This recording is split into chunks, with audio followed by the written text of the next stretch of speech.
Perfect Wisdom. The Large Sutra on Perfect Wisdom, with the divisions of the Abhishamaya. Translated by Edward Conze. University of California Press, Berkeley, Los Angeles, London. Translation of the Sutra. Chapter 50, Exposition of the Tokens of Irreversibility. Cognition of dharma and ill. Firmness of the thought of supreme enlightenment. Moreover, Mara, the evil one, approaches the bodhisattva, and tries to dissuade him with the words, "The same as space is this knowledge of all modes. With non-existence for their own being are all dharmas, empty of own marks. These dharmas also are the same as space, with non-existence for own being, empty of own marks.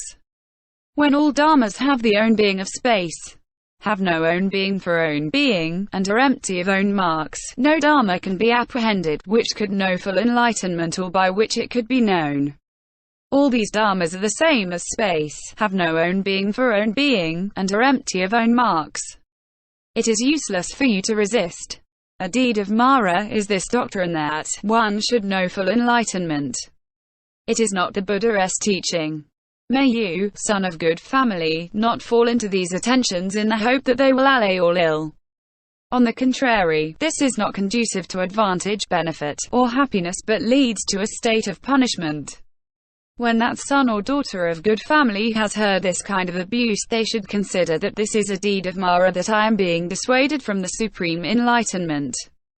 Those beings do not cognize, see, or understand that all dharmas are the same as space, have non-existence for own being, are empty of own marks.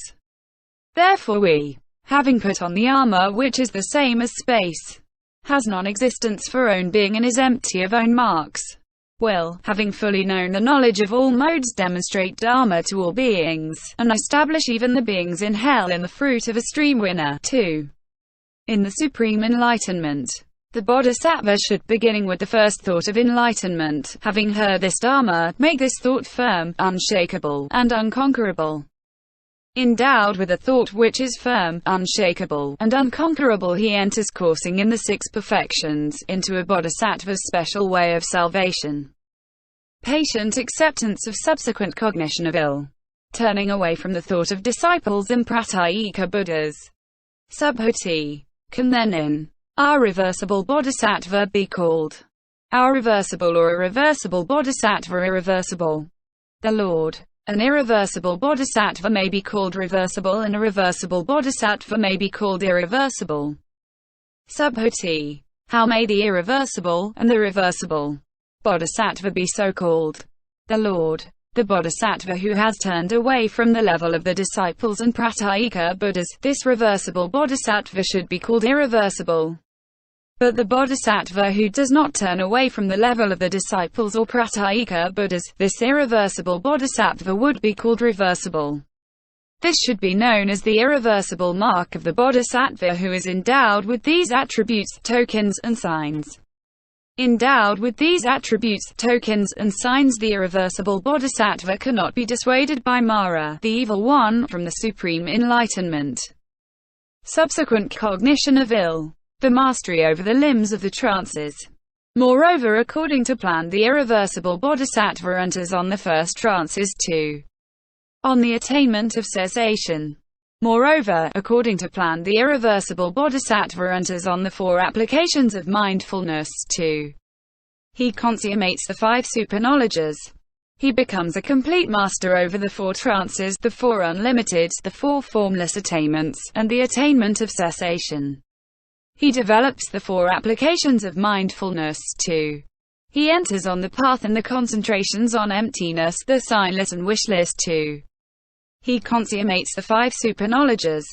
But he does not take hold of the trances 2. The fruit of the attainment of cessation. He does not take hold of the fruit of a streamwinner 2. The enlightenment of a pratyeka Buddha. According to plan and at will, he takes hold of a new personality, through which he can work the wheel of beings.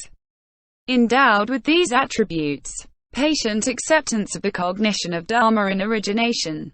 Lightness of body and mind.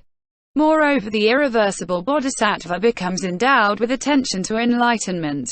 Not lacking in the thought of enlightenment, he does not become one who attaches weight to form, or the marks, or the physical basis, or giving, morality, to the unlimited, to the enlightenment. He does not become one who attaches weight to the purification of the Buddha field, the maturing of beings, the vision of the Buddhas, or the planting of wholesome roots. And why? Because when all dharmas are empty of own marks, the bodhisattva does not see any dharma whereto he should attach weight, or whereby he could do so. And why? Because all dharmas are the same as space, have non-existence for own being, are empty of own marks. And that bodhisattva, endowed with attention to enlightenment, remains unbewildered in the four postures. He is unbewildered whether he goes out or comes back, stands or walks about, sits or lies down. Mindful he comes, mindful he goes, walks about, stands, sits, and lies down. Endowed with these attributes, cognition of dharma in origination, enjoyment of sense pleasures without settling down in them. Moreover, if the bodhisattva lives the life of a householder, he possesses all pleasant things through skill in means and for the sake of maturing beings. He gives gifts to all beings, food to those in need of food, he himself courses in the perfection of giving, he establishes others also in the perfection of giving. He praises the perfection of giving and also those who course in it, one acquiescent. And so for the other perfections. Patience, acceptance of subsequent cognition of origination. One always leads a chaste life. And again that irreversible bodhisattva who lives the life of a householder gives gifts, having filled Jambudvipa, to the great trichliacosm, with the 7 precious things. But he does not really derive enjoyment from the sense pleasures. Constantly and always he remains chaste. And he does not generate anything which could overpower him or blight his spirit. Endowed with these attributes, moreover the Yakshivajrapani constantly and always follows close behind the irreversible bodhisattva, so as to protect and defend him. This bodhisattva will fully know the supreme enlightenment, and until that time Vajrapani and his clan will constantly and always follow behind him. He cannot be assailed by men or ghosts, and he cannot be crushed by gods, maras, or brahmas, or by anyone else in the world, with justice. Subsequent cognition of origination. Purity of livelihood by providing rightly for it. His mind is not distracted from attentions to enlightenment until the time that he fully knows the supreme enlightenment.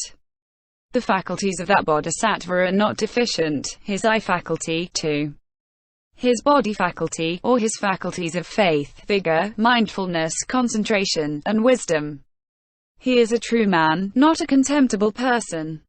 Subhuti. Through what is a bodhisattva a true man, and not a contemptible person? The Lord. If a bodhisattva's thought is not disturbed, that is, why he is a true man and not a contemptible person. Endowed with these attributes, moreover the irreversible bodhisattva, endowed with attentions to enlightenment, does not in any way embark on those spells, herbs, magical formulas, and medicinal incantations which are the work of women. Nor does he indulge in making marvelous predictions, saying to women or men, you will have a son, or daughter. You will have a family. You will live long. And why? Because the bodhisattva does not see a sign in dharmas which are empty of own marks. Not seeing a sign, he becomes one who is perfectly pure in his livelihood. Endowed with these attributes. Patient acceptance of dharma in stopping. Negation of the dwelling in occupation or preoccupation with skandhas or sense fields. Furthermore, Subhuti, I will demonstrate the attributes, tokens, and signs, endowed with which a bodhisattva should be known as irreversible. Listen to them, and attend to them well. I will teach them to you. So be it, O Lord. And the Ven. Subhuti listened in silence to the Lord. The Lord. Here the bodhisattva who courses in perfect wisdom and who is not lacking in attentions to enlightenment, is not preoccupied with the skandhas, elements, or sense fields. And why? Because the bodhisattva has well attended to the emptiness of the skandhas, elements, and sense fields. He is not preoccupied with society.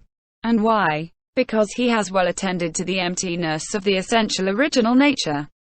He is not preoccupied with talk about kings, And why? Because, standing in the emptiness of the essential original nature, he does not review of any dharma the inferiority or difficulty.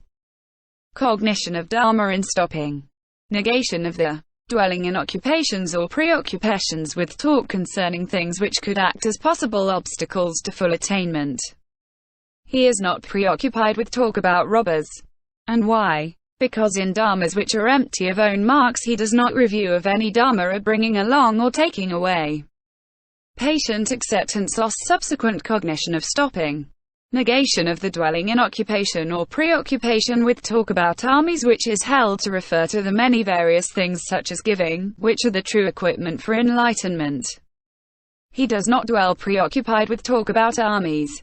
And why? Because one who is established in the emptiness of the essential original nature does not review of any dharma the fewness or abundance. Subsequent cognition of stopping. Negation of the dwelling in occupation or preoccupation with the talk about battles, killers and their victims, hostile states and antidotes. He does not dwell preoccupied with talk about battles. And why? Because, established in the dharmahood of all dharmas, he does not see any affection or aversion on the part of any dharma whatever. He does not dwell preoccupied with talk about villages. And why? Because, established in the emptiness of all dharmas, he does not see the assemblage or non-assemblage of any dharma. He does not dwell preoccupied with talk about cities. And why? Because established in the emptiness of space he does not review the attraction or non-attraction of any dharma. He does not dwell